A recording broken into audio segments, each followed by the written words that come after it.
Welcome back. So I kind of figured out a fun texture rubbing crayon resist technique by accident.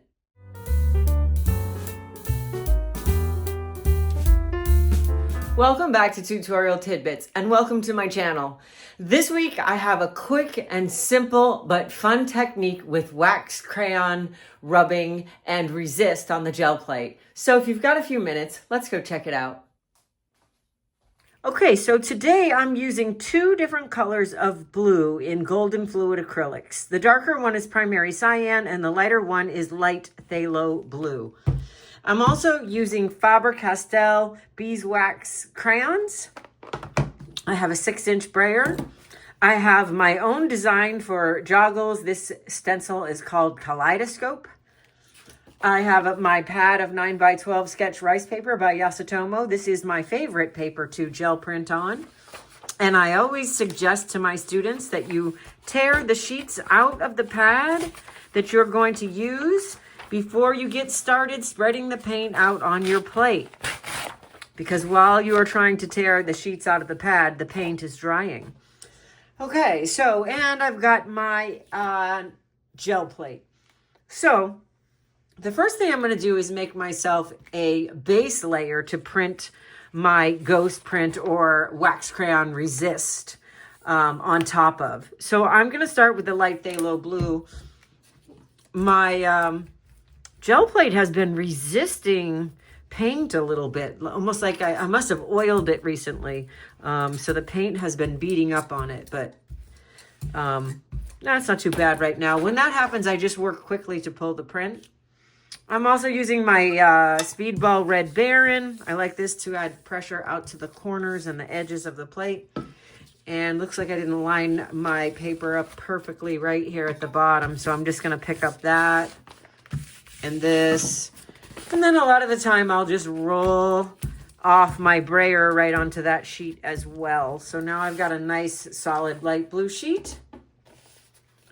The next effect is I'm going to just move this gel plate out of the way and take the Kaleidoscope stencil. You can use any stencil that you have. Maybe you have texture rubbing plates or there's a texture in your home that you want to do a rubbing. I'm just using the stencil for the demo, but you could get creative with what you use to rub your crayon texture. Even go outside and see what you can find out and about. So I'm going to take the yellow, no, let's take the orange. It doesn't matter what color because what we're going to do is create a resist with the wax of the Beeswax crayon. So I've got the stencil under the paper. I've got the smooth side of the rice paper up because that's the best side for gel printing. And I'm just going to take that crayon and rub a really good wax transfer of that image of the Kaleidoscope stencil. I like this pattern of this stencil for this technique because it repeats. And we get we're going to get sort of a grungy effect with this. It's not going to look like it would if we used the stencil and the gel plate. So, I mean, we don't want it to look the same. Otherwise, why would we do it this way? So it's going to look grungy and a little bit rough textured as the paint resists off the crayon impression, which isn't perfect, right? The crayon impression has highs and lows, more and less wax in places.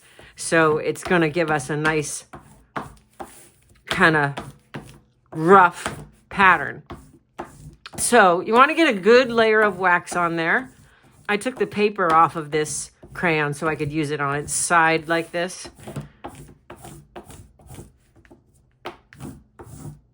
Okay, that's probably really good. All right, so now we're done with the stencil. We're going to bring the gel plate back out. And we're going to make a print with this paper. And the paint is not going to adhere to the wax as well as it will adhere to the paper. So when I lift it up, the paint that does not adhere to the wax will stay on the plate as a ghost print or a transfer print. So I'm going to spread out the primary cyan. This is the darker color. I'm always going to work from light to dark when I'm doing this technique. So this is the darker blue. I'm going to roll this out evenly. And then I'm going to take the crayon rubbing and put that into the paint. And I'm going to give it a rub with light pressure.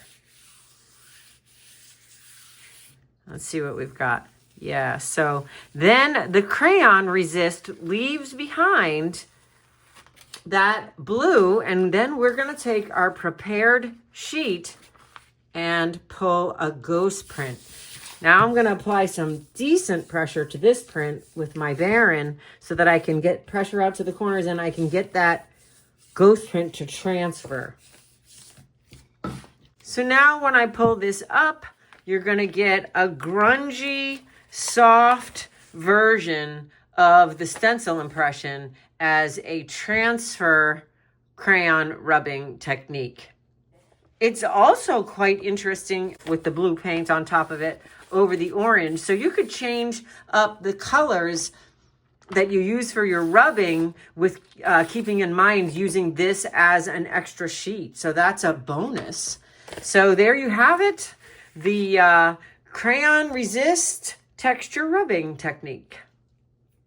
Well, I hope you found that helpful and inspiring and that you will use it in your mixed media artwork or to add additional layers to your gel printing. We'll see you back here next week.